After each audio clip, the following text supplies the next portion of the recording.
It's a race to reinforce the river.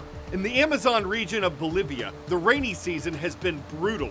Government officials say dozens of people have been killed in this South American country, and thousands of families have been affected by flooding.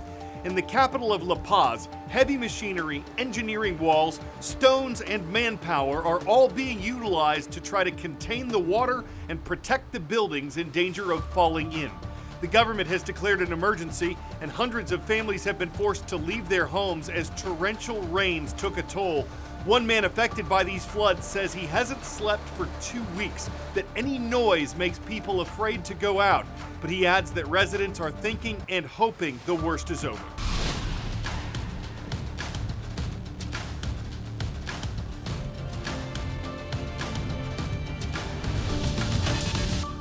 A different kind of disaster, this one involving wildfires, is unfolding in the U.S. state of Texas. And that's our next stop today on The World from A to Z. I'm Azuz. Thank you for wrapping up your week with us. The Texas A&M Forest Service said yesterday afternoon that the largest wildfire in state history was only 3% contained. That meant that 3% of it was blocked off and prevented from spreading further. The rest of it continued to scorch land there and in Oklahoma. The last time Texas saw a fire this large, something that covers an area bigger than Rhode Island, was in 2006. But what's being called the Smokehouse Creek fire this year is estimated to be larger, and it's one of several currently burning around the Texas Panhandle. Officials haven't said yet whether this is a natural disaster or something someone started. What they have said is that dry grass and strong winds have combined to spread the flames. Holy cow. The small town of Fritch, Texas, now charred and covered in ash. It's kind of helpless. Fritch was caught in a cross-section of several wildfires burning across the Panhandle. The largest of those blazes, the Smokehouse Creek fire, has burned more than 1 million acres so far in Texas and Oklahoma, making it the largest fire on record in the Lone Star State, officials confirmed Thursday. Add to that at least 4 other wildfires, burning tens of thousands of additional acres. It's truly heartbreaking because their home is a symbolic of what's happened all over the county here. Agricultural agent Andy Holloway estimates around 80% of the land in just one county has burned, and 5,000 heads of cattle have been killed, numbers that could rise in the region as damage assessments come in over the days ahead. Several school districts have canceled classes for the rest of the week, with some now turned into donation drop-off centers. It's really overwhelming just to see that outpouring of support. As the firefighting efforts continue, there is one thing that cannot be touched by the flames. The community's been through this before, and so, we pulled together then, and I know we'll pull together again. In Fritch, Texas, I'm Ivan Rodriguez reporting. On this date in world history. The first day of March is a significant day in Maine. That's when a town named Georgiana on the southern tip of the state became America's first incorporated city in 1642. It was later renamed York and now has a population of just under 14,000. 2,000 miles west in Wyoming, the world's first national park was established. The U.S. Congress granted that status to Yellowstone in 1872.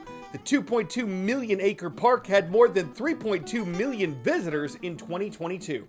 And check it out, y'all! I'm the king of the world! Okay, not really.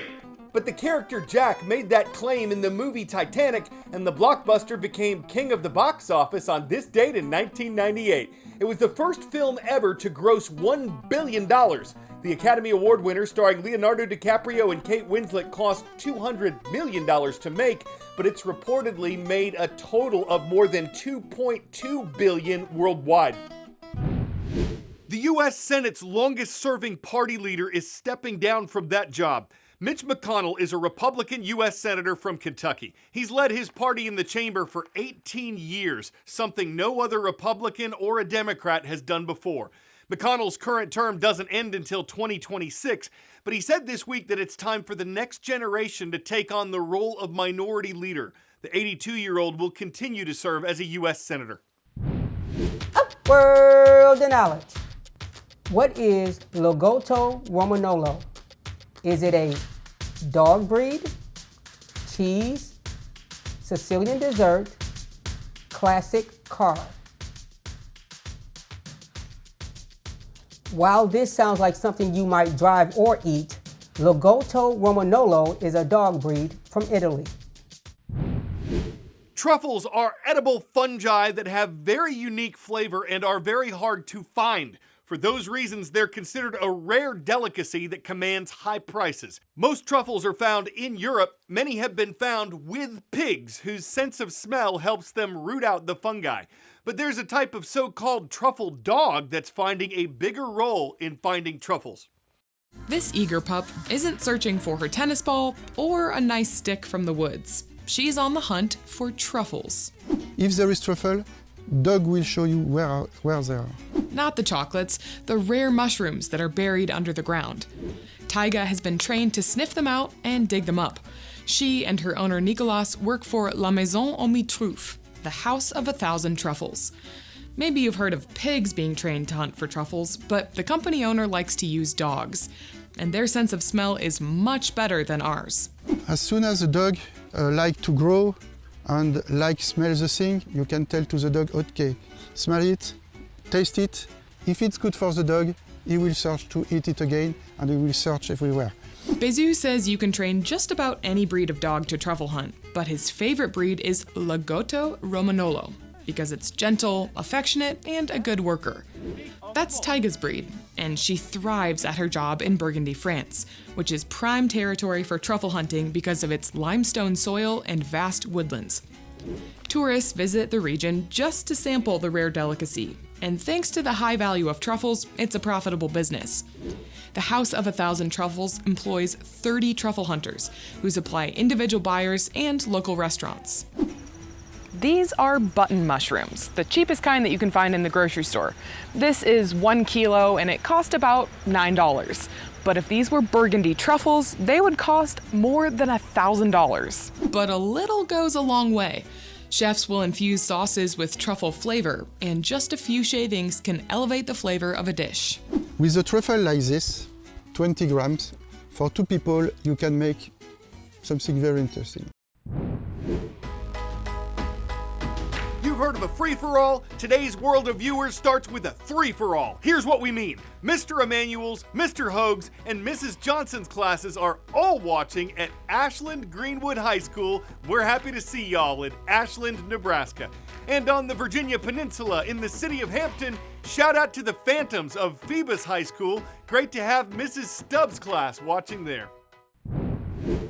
We've been told to stop and smell the roses, but if you happen to smell the Amorphophallus titanum, you'll probably stop without being told. This plant is also known as the corpse flower. It's said to smell like rotting flesh, or rotting garlic, rotten food, rotten feet, or a rotten porta potty. See, there's a theme. It only stinks for a limited time only, lasting a day or two, and that only happens every 7 to 10 years. That's why folks lined up at the California Academy of Sciences this week to smell the stink. Kind of a rotten idea, though. Anyone who has a brother or sister catches a whiff of trouble when they're told, hey, smell this. Some would say my pungent puns stink enough as it is, so of course I know rot to stick my nose into a bloomin' death trap that wields flower power in the wrong direction. I'm Carl Azuz. Fridays are awesome. Hope your weekend is rosy.